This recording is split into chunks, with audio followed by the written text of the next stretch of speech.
ሰብለ እባላለሁ። የአዲስ አበባ ከተማ ነዋሪ ነኝ። ናታኖል ዴንታል ክሊኒክ የተገኘሁት ዛሬ ጥርሴን ለመሰራት ነው።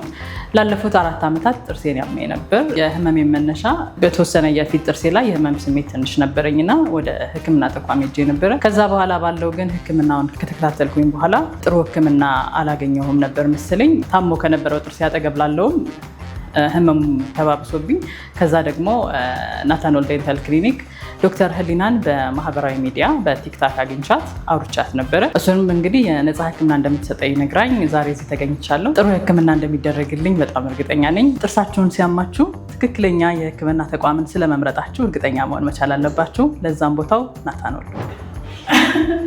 እጃችሁ ይባረክ። በጣም ነው የሚያምረው።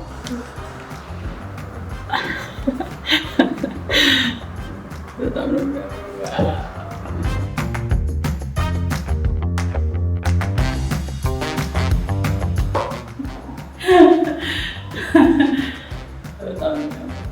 እጃችሁ ይባረክ። በጣም አመሰግናለሁ።